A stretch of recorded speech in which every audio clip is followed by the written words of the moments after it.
بسم اللہ الرحمن الرحیم۔ السلام علیکم ورحمۃ اللہ وبرکاتہ۔ میرے ایک بھائی نے سوال پوچھا، وہ کہتے ہیں کہ میں نے اس سال قربانی کرنی ہے اور یہ میری زندگی کی پہلی قربانی ہے جو میں نے کرنی ہے، اور وہ کہتے ہیں کہ میں نے کسی سے یہ سنا ہے کہ پہلی قربانی جو ہوتی ہے وہ نبی پاک صلی اللہ علیہ وسلم کے نام کی کرنی چاہیے۔ اس میں جو صحیح مسئلہ وہ مجھے بتا دیں۔ جی بھائی، اس بات کو اپنے ذہن کے اندر رکھیں کہ قربانی کے جو 3 دن ہیں 10، 11 اور 12، ان 3 دنوں کے اندر جس بندے کے اندر قربانی کے واجب ہونے کی شرطیں پائی جاتی ہیں تو اس بندے کے اوپر قربانی واجب ہو جاتی ہے۔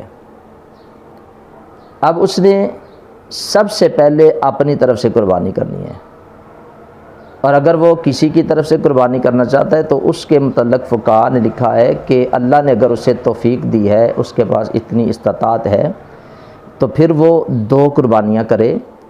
ایک قربانی اپنی طرف سے کرے جو اس کے اوپر واجب ہے، اس کا واجب بھی ادا ہو جائے گا،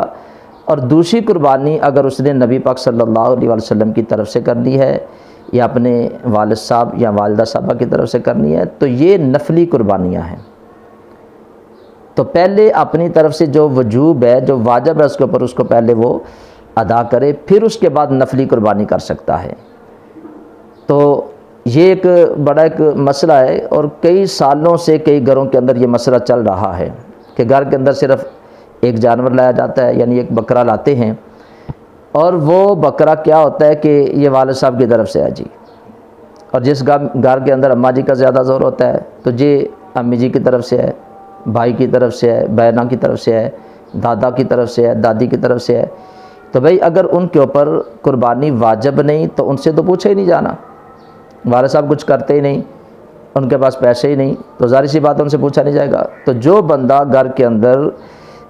صاحب نصاب ہے، یعنی اس کے پاس 52.5 تولے چاندی کی مقدار پیسے ہیں، یا اس کے پاس اتنا مال ہے جو حاجت اصلیہ کے علاوہ ہے، تو اس بندے کے اوپر قربانی واجب ہے۔ تو جس پر واجب ہے اسے پہلے قربانی کرنا یہ لازمی اور ضروری ہوتا ہے۔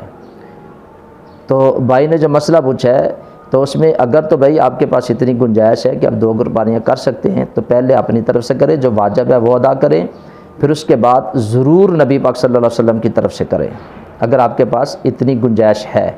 اور اگر نہیں تو پھر آپ اپنی طرف سے قربانی کریں، کیونکہ آپ کے اوپر واجب ہے تو ثواب کے اندر جس کو مرضی آپ شامل کر سکتے ہیں۔ تو یہ ایک مسئلہ تھا، بھائی نے پوچھا تھا، تو مجھے امید ہے کہ میرے بھائی کو اس مسئلے کی سمجھ آ گئی ہوگی۔ اس ویڈیو کو زیادہ سے زیادہ اپنے دوست احباب رشتہ داروں تک شیئر کریں۔ اکثر ہمارے ساتھیوں کو، ہمارے بھائیوں کو، ہمارے گھروں میں یہ معاملے چلتے ہیں، ان کو اس مسئلے کا نہیں پتہ ہوتا، تو انہیں بھی اس مسئلے کا پتہ چلے گا۔ یہ آپ کے لیے بھی صدقہ جاریہ ہوگا، میرے لیے بھی صدقہ جاریہ ہوگا۔ تو جو اس چینل پہ نئے، میں ان سے بھی گزارش کروں گا کہ اس چینل کو سبسکرائب کریں، بیل آئیکن کے بٹن کو بھی ضرور دبا دیں، اور اگر آپ کا کوئی سوال ہے قربانی کے حوالے سے تو وہ بھی کمنٹ باکس کے اندر ضرور آپ اپنا کمنٹ کریں۔ اللہ تعالی ہمیں ان شرعی مسائل کو سیکھنے کی، سمجھنے کی اور اس پہ عمل کرنے کی اللہ تعالی ہمیں توفیق عطا فرمائے۔ السلام علیکم ورحمۃ اللہ وبرکاتہ۔